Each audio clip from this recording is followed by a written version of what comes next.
So, today I will be talking about the effect of social pressures on mental and physical health. The learning objectives are, after this presentation, students will be able to discuss 3 different types of societal pressures associated with thinness, discuss if body image is a matter of race, explain the difference between race and ethnicity, and explain why there are differences in the prevalence of eating disorders based on race and ethnicity. So, what are the 3 societal pressures associated with thinness?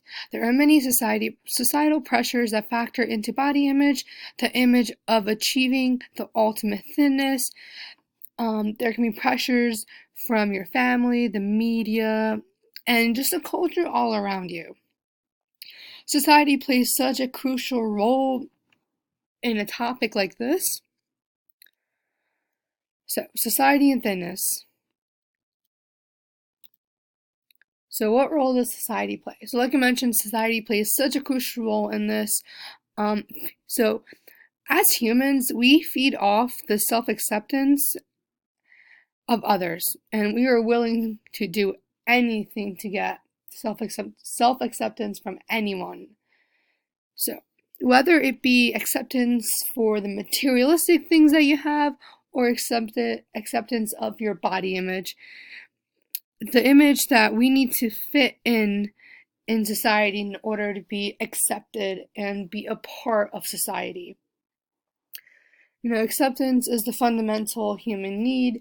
We will go through extreme lengths and measures just to be accepted in society, which I think is absurd because everyone is unique in their own way and should be embracing their uniqueness rather than trying to erase them just so they can fit in a society.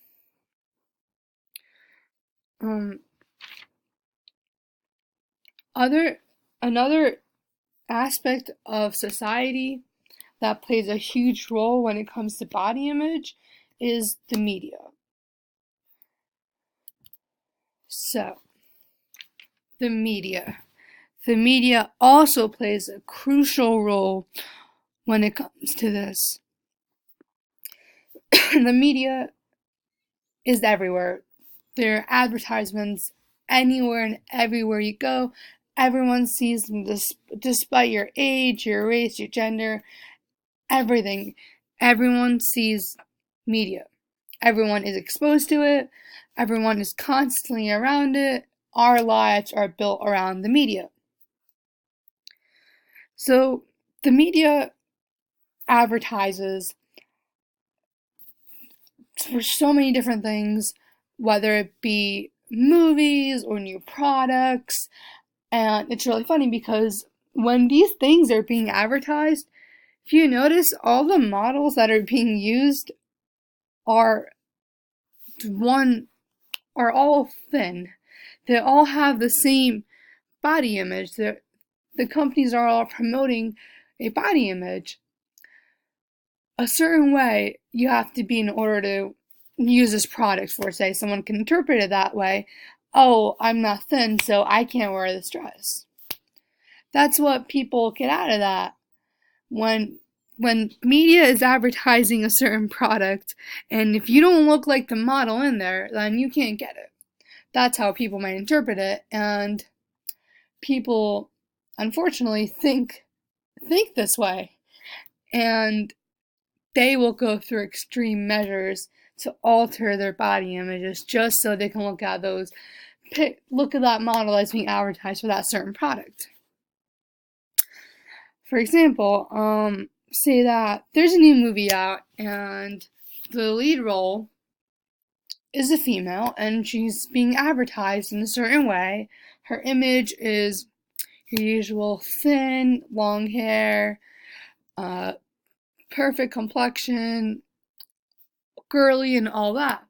And you're going out promoting this woman and advertising it, and you're advertising to them, to little girls, little girls, teenagers, and they This is the image that they're going to have in their head, being like, oh, I need to look like this in order for me to be pretty, in order for me to, be accepted in society. So this lowers self-esteem for not only women, it happens to men too.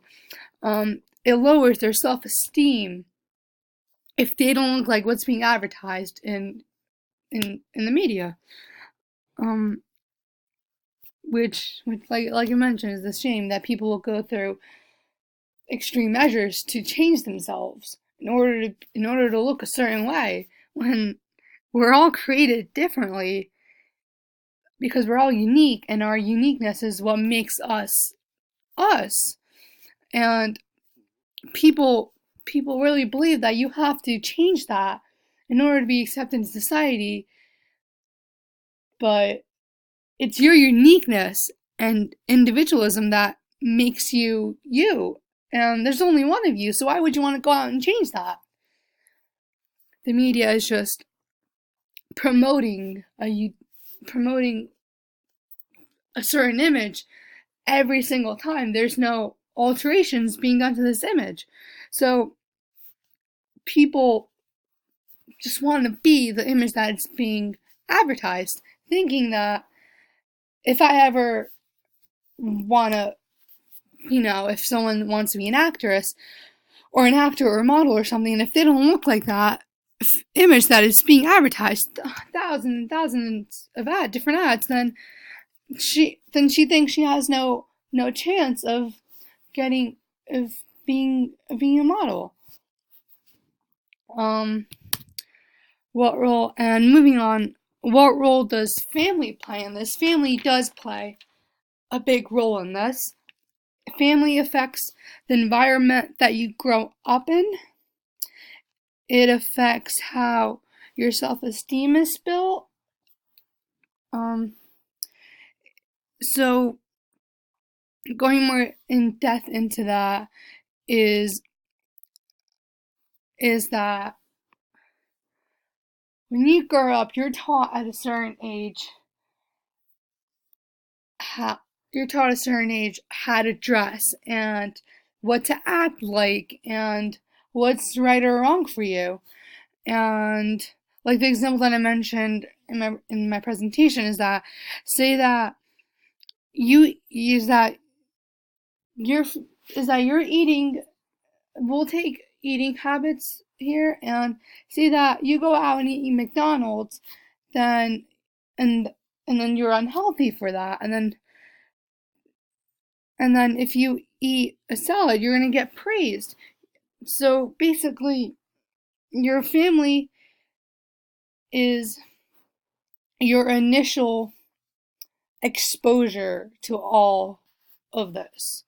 Your family is the one that exposes you to this environment, and if your family exposes you to this stuff from day one, then as you're growing up, you're gonna want to be like this every single time. And if you don't look a certain way, if you don't act a certain way, then that's gonna have an impact on your relationship with your family, and just basically an impact on you and your self-esteem and your attitude and your behaviors and everything. And what role does culture play in this? So, culture is basically media, and what is being advertised in media. We are such a tech-savvy era that everything is being advertised. That advertisements are go-tos. Like I mentioned, they're everywhere we go, whether it be our magazines, on billboards, cell phones, books, everything. Even to your meals. Like, everything is being advertised. And body image and culture have such a go hand in hand, basically. So for culture, say that you're American, and how there is like there's a stigma going on about Americans and how unhealthy they are, uh, and how other countries perceive America as an obese country, and how when you say Americans, how you associate them with fast food automatically. So culture does play a big role in this, and it's like I said, it's basically what's being outputted into society and how everyone intakes it, and the results equal that I have to change myself in order for me to be accepted in society. And people will literally kill themselves, kill their body image physically and literally in order to fit in to this society. They take extreme measures in order to conform to these beauty standards that we have set in society, which is absurd because, like I mentioned, everyone is unique, and no one should be changing themselves in order to fit an absurd standard that society has set. Society isn't even a person. Like no one, like no one has set this standard. It's just what's being advertised and advertised thousands and thousands of times that a standard has been set now. That if you don't look like this model being advertised on this magazine, then, well, you're not pretty. So you either change yourself to look like her, or or you're you're not pretty. So body image and race. Now we come to body image and what impact race has on that. So is body image a factor of race? Yes. So body image can be seen as a factor of race. Are there racial and ethnic differences in the prevalence of eating disorders? So a race can be defined as a person's physical appearance, such as their skin color, and ethnicity refers to cultural factors such as your nationality. So there is still some ongoing research about this question, but basically, yes, there is a connection between these two. So this all comes back to how advertisement and how society has programmed us to see a certain race. For example, when you think of African Americans, they're known to be tall, they're known to be very thin. It's just the image that society has drilled into our minds. So yes, so there are racial and ethnic differences that are in prevalence of eating disorders. But on the other hand, there is also, like I said, there is research being done on this, and some research suggests that there is not a connection between these two, but other people may argue that there will be. But in my opinion, I do believe there is a connection between these two, because of society and all of the advertisements, and what most of these people don't realize is that all of it is photoshopped anyway. So they're advertising false images and having people kill themselves over to look like a model who doesn't even look like them in real life. And I find that really absurd. But society has so much power